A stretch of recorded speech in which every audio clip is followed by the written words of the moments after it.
Jean Bodin, the humanist philosopher and jurist Jean Bodin was one of the most prominent political thinkers of the 16th century. He was member of the Parliament of Paris and professor of law in Toulouse. He is best known for his theory of absolute sovereignty, which he formulated in the 6 books of the Commonwealth. Bodin lived during the aftermath of the Protestant Reformation and wrote against the background of religious conflict in France. He was in favor of the strong central control of a national monarchy. His main interest was in legal and political philosophy.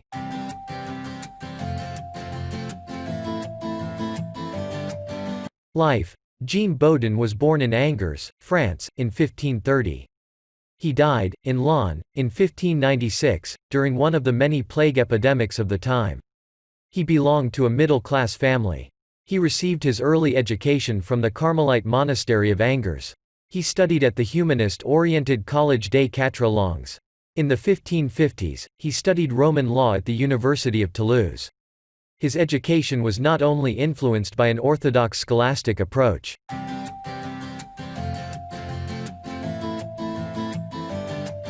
Books of Jean Bodin. Jean Bodin has studied Greek and Roman philosophers in depth.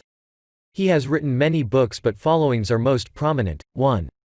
De la République. 2. De Monomonie. 3. Response. 4. Heptaplomers. 5. Univers et Nature Thetram. His most famous book, which he has written in 1577, was De la République.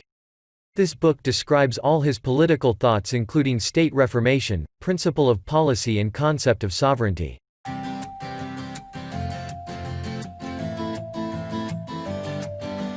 Ideas and contribution. There are following political ideas of Bodin which inspire the next generations. Concept of sovereignty. Essential to Bodin's notion of sovereignty is that the power the sovereign holds must be absolute and permanent. If a ruler holds absolute power for the duration of his life, he can be said to be sovereign.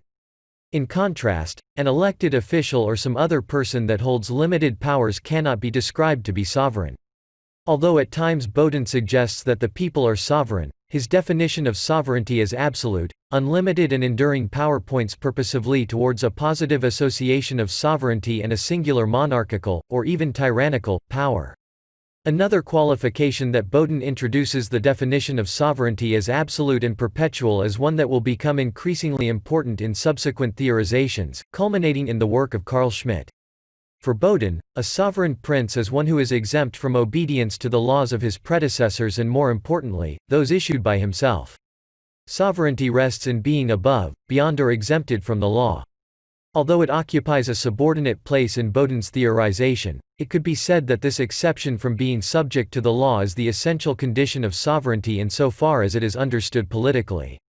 Although for Bodin sovereignty is characterized by absolute and perpetual power, he goes on to make a series of important qualifications to this concept. These come from 2 principal concerns. The first is real politics. Bodin seems to be aware that absolute power could license behavior injurious to sovereign authority. Hence, for example, a sovereign cannot and should not confiscate property nor break contractual agreements made with other sovereigns, estates nor private persons. The second reason is Bodin's underlying theological notion of divine authority and natural law. A sovereign may put aside civil law, but he must not question natural law, in which it appears right of property is sanctioned. Saying this, it is ultimately from this divine authority that the earthly right of sovereign power is legitimated. The prince literally does God's bidding, and yet by virtue of this can do wrong. Form of government. Bodin holds that sovereignty cannot be divided, it must necessarily reside in one person or group of persons. Having shown that sovereignty is indivisible, Bodin moves on to refute the widely accepted political myth of the Renaissance that the Polybian model of a mixed state was the optimal form of state.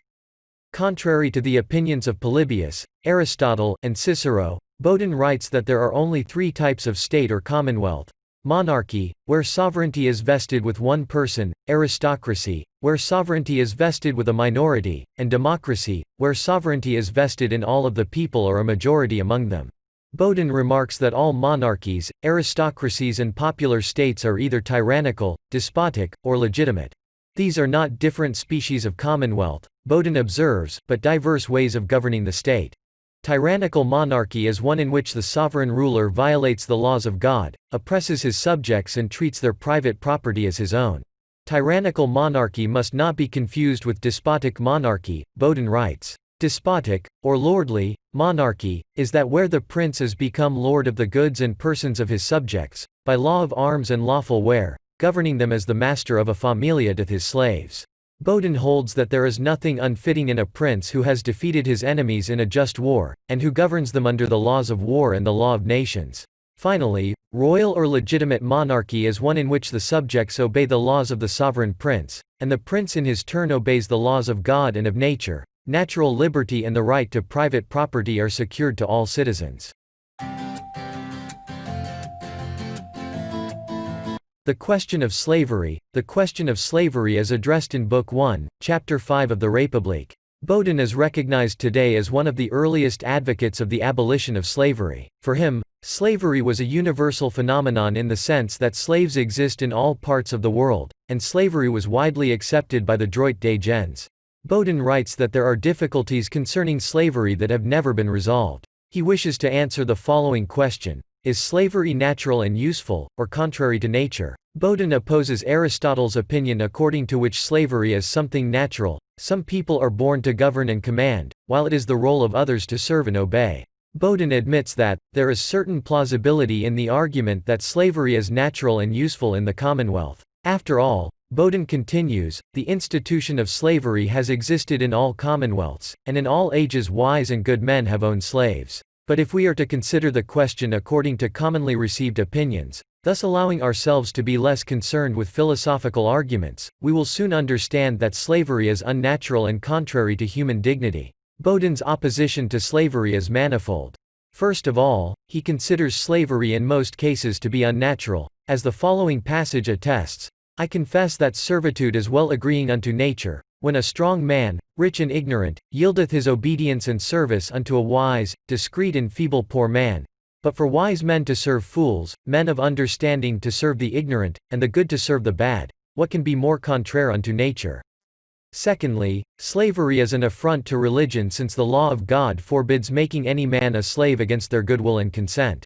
Thirdly, slavery is against human dignity, because of the countless indescribable humiliations that slaves have been forced to suffer. Bodin relies on a historical narrative to prove that slavery is incompatible with a stable commonwealth. His influence, Bodin's République was widely read in Europe after its publication, up until the mid-17th century. It was subsequently forgotten, however, and Bodin's influence during the 18th century was only marginal.